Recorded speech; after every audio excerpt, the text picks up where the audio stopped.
Cuando tú recorres Estados Unidos preocupada y para promover los valores de la libertad, ¿cuáles serían las mayores preocupaciones que tú enumerarías si le estás hablando a un grupo, por ejemplo? A los hispanos en este caso. ¿Qué valores de la libertad podrían estar en peligro en Estados Unidos? En Estados Unidos, en general, está en peligro, yo creo que el concepto de la libertad, en el sentido de que se ha confundido la libertad con la dependencia, que hay muchas comunidades que dependen del Estado, que se ha perdido el verdadero sentido de lo que es el gobierno y de la función que tiene el gobierno en una sociedad libre como la idearon los padres fundadores de este país, que es un gobierno limitado para que las libertades puedan desarrollarse para los ciudadanos en un mejor ambiente. Cuando el Estado, cuando el gobierno interfiere, y tú lo sabes bien porque tú tienes ese pensamiento liberal clásico, cuando el gobierno interfiere mucho en la vida del ciudadano, se crea una dependencia, pero también se atomizan los espacios de libertad económica, libertad política, libertad social en la sociedad. Y creo que lo que ha pasado en Estados Unidos es que el gobierno ha ido creciendo abrumadoramente, convirtiéndose en una gran maquinaria burocrática, y eso ha asfixiado en alguna medida la sociedad americana.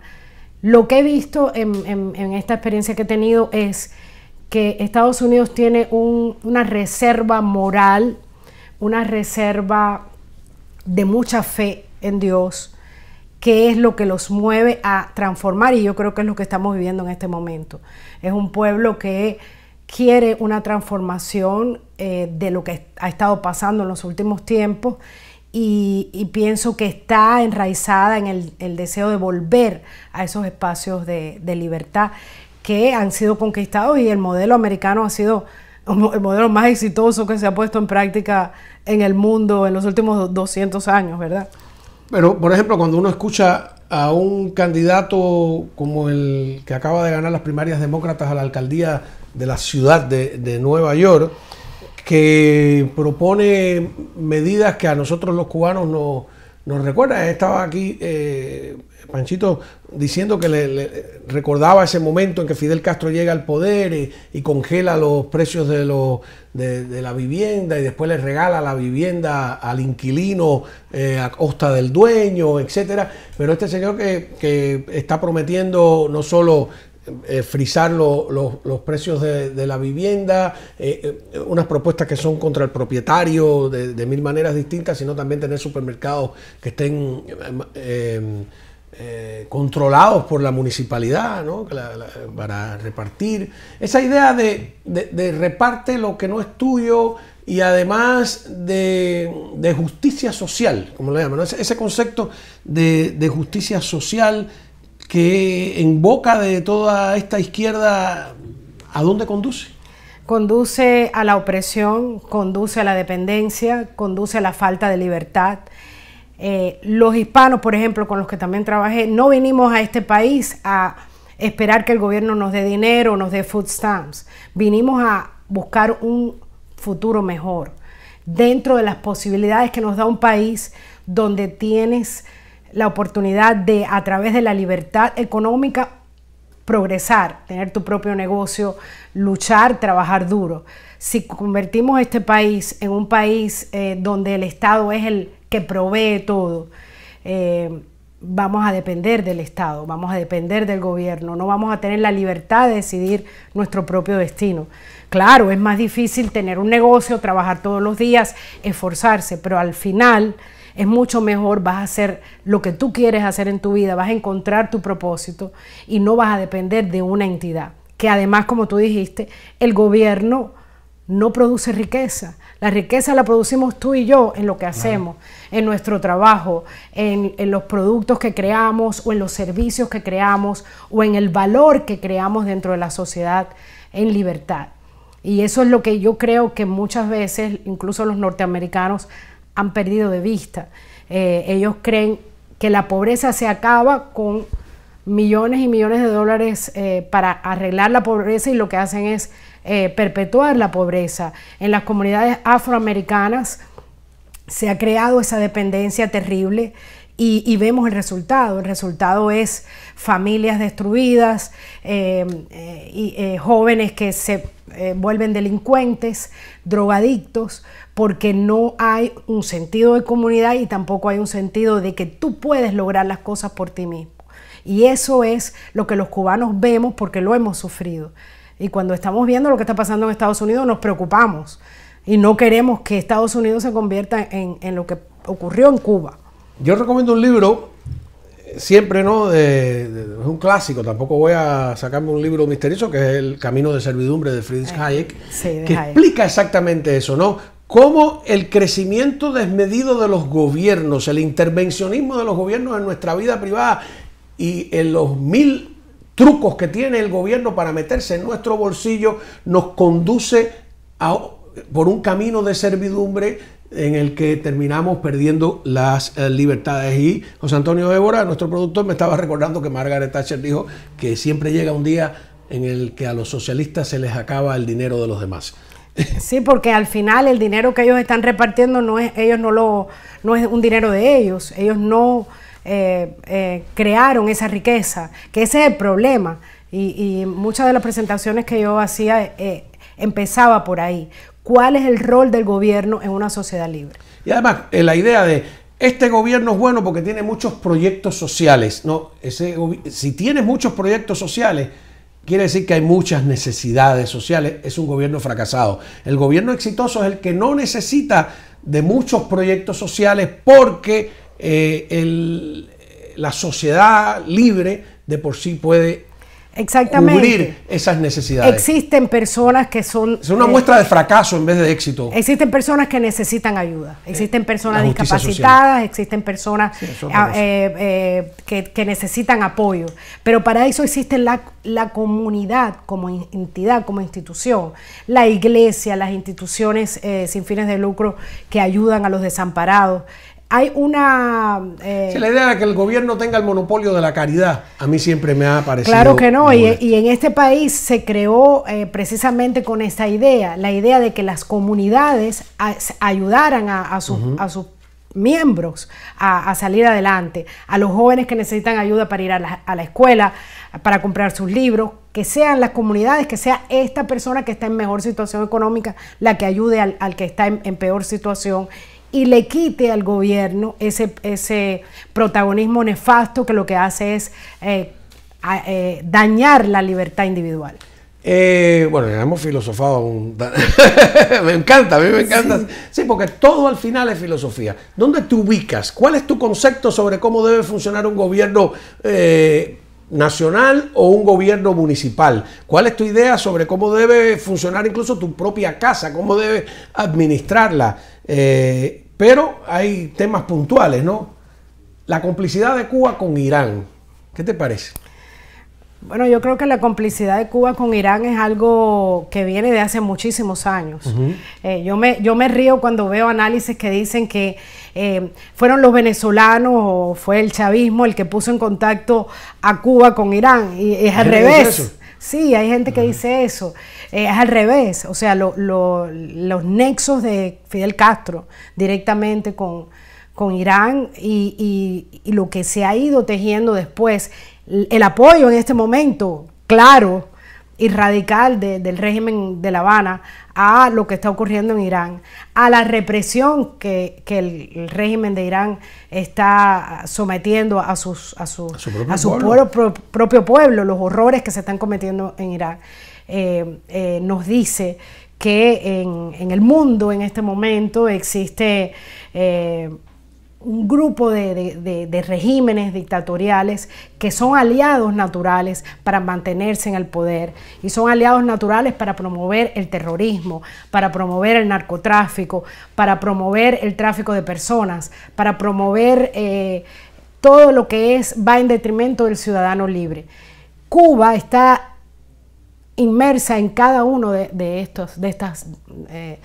estas redes. Y de hecho, dentro de Cuba ha utilizado el espacio de cubano para promover el terrorismo, para entrenar terroristas. En este momento hay posiblemente 4 o 5 bases de espionaje chino hacia Estados Unidos. Hay laboratorios de biotecnología también financiados por los chinos que fueron creados por los rusos. O sea, la vinculación de Cuba muchas veces como que no se habla, incluso aquí en Estados Unidos en los análisis, en Latinoamérica, y realmente Cuba, a 90 millas de Estados Unidos, es un problema de seguridad nacional. Un país que además ha infiltrado gente en el Pentágono, en el Departamento de Estado, pero por favor, que claro, vende los secretos de Estados Unidos a Irán, que los vendió a Irak en su momento, o sea. Yo siempre recuerdo que el día que cae Saddam Hussein, en el palacio se encontraron unas bolsas así enormes llenas de dinero que pertenecía a Cuba. O sea, Cuba evadía el embargo bancario a través de un lugar tan extraño como Irak. Y a partir de ahí se descubrió que había unos bancos, creo que eran británicos, que estaban involucrados, que fueron multados, etcétera, etcétera. Es una red mafiosa de gobierno a gobierno, de estado a estado, de dictadura a dictadura. Por eso es que, ¿dónde estaba ahora Díaz-Canel? En Bielorrusia, con nada menos con Lukashenko, que todavía la prensa tiene el remilgo de no decirle dictador a Lukashenko, el líder bielorruso. Por favor. No. Sí, es que eso es una dictadura, pero no sé si tú recuerdas que justo el día antes de que Estados Unidos le declarara la guerra a Irak, después del 9/11, en las Naciones Unidas, el embajador de Irak estaba haciendo lobbying, o sea, haciendo cabildeo con el embajador cubano en contra de Estados Unidos. O sea, siempre ha habido esa alianza, eso no es nuevo. Viene desde los años 70, ¿no? Claro, cuando la Unión Soviética rompe relaciones con Israel y entra en un alineamiento que era natural, que no lo habían hecho porque la Segunda Guerra Mundial los había colocado en el lado equivocado de la historia de ellos, ¿no? Que era, para ellos era el equivocado, pero que era el correcto. Claro. Cuando la Unión Soviética, todos los países que están bajo la sala soviética, a mayor o menor distancia, van entrando disciplinadamente en ese carro del antisionismo, del antisemitismo, se hacen aliados de la Organización para la Liberación de Palestina, y por eso es que toda la izquierda hoy es totalmente, yo creo que bastante antisemita. Yo lo que veo es que las alianzas de estas dictaduras y de estos regímenes funestos son mucho más fuertes, más estratégicas y son más trabajadas que las alianzas de los países libres y de los países que amamos la democracia. A mí me parece que tanto Estados Unidos como los otros países libres del mundo deberían pues trabajar más en aliarse para luchar contra estos regímenes, reconociendo el peligro que significan para el mundo. Yo recuerdo, no sé si estás ya tan al tanto, aquí cuando yo quería, se me olvidaba el nombre, quería saber sobre un opositor, un disidente, un grupo, yo llamaba a Yanisei. Yanisei, ¿quién es este opositor? ¿Cuál es este grupo? Porque no recuerdo, ustedes en el directorio tenían una cercanía con los opositores asombrosa, nos conocían yo creo a todos de memoria. Y entonces sé que conocen muy bien cómo funciona el mecanismo de la FEU, de la Federación Estudiantil Universitaria, poscastrismo. ¿Qué te parece el modo en que ellos han quebrado la protesta universitaria, ¿no? Mira, la protesta universitaria es algo muy interesante que acaba de ocurrir, en el sentido de cómo los estudiantes la plantearon y de cómo trataron de ejercer presión. Yo pienso que es el resultado de un conocimiento de cómo funciona la lucha cívica no violenta. Por supuesto, los estudiantes quedaron solos, o sea, hay toda un mecanismo que no funcionó desde la sociedad civil para apoyar esta protesta y, por supuesto, el régimen, o sea, la universidad es de los revolucionarios, o sea, sí, te voto de la universidad, como ha hecho con muchos estudiantes. La universidad es solo para los revolucionarios. Sí. Recuerdo ese letrero de lado a lado en la escalinata, ahí junto al alma mater. Y hay muchos casos de jóvenes que los han expulsado de la universidad desde siempre. La fe es un mecanismo de control de ellos, ¿no? Pero la fe originalmente no era de ellos, por supuesto. Las protestas estudiantiles del 33, incluso antes del 33. Desde el 20. Yo siempre hablo de la reforma universitaria, de la gran protesta universitaria de Córdoba, Argentina, que tuvo una repercusión en Cuba tremendo, y empieza el estudiantado. Tú sabes que estaba leyendo los cables de el embajador norteamericano durante la revolución del 33 en Cuba a Washington. Y a esa revolución le llamaban la revolución estudiantil. Sí, claro, porque fueron los estudiantes, el directorio, claro, los que tumbaron a Machado. En realidad aprovecharon la protesta de el ABC también. Bueno, había toda una lucha contra Machado, pero en un momento determinado el directorio y los estudiantes de la Universidad de La Habana tuvieron un protagonismo. Los que no tumbaron a Machado y los que nos están viendo en Cuba, cómo han cambiado la historia, hay por ahí un video, un muñequito del Pidio Valdés infame sobre ese tema. Los que no lo tumbaron fueron los comunistas. Los comunistas en agosto... Para nada. O sea, Machado cae el 12 de agosto de 1933. Unos días antes, en agosto, los comunistas hacen un pacto con Machado para detener las huelgas. Y cuando ocurre, lo sorprende el cambio, son tan descarados que le llaman a eso el error de agosto. Busquen ustedes, Partido Comunista de Cuba, el error de agosto. Fue un error. E hicieron lo mismo durante la dictadura de Batista. También pactaron, no pudieron, o sea, en ese momento siempre los estudiantes universitarios han tenido un protagonismo. Pero le han dado ahora unas líneas especiales con una cantidad de claro, pero eso es una mala política de ellos y es producto de la presión que se generó. Entonces le dan a ellos esto, pero bueno, y a otros sectores no.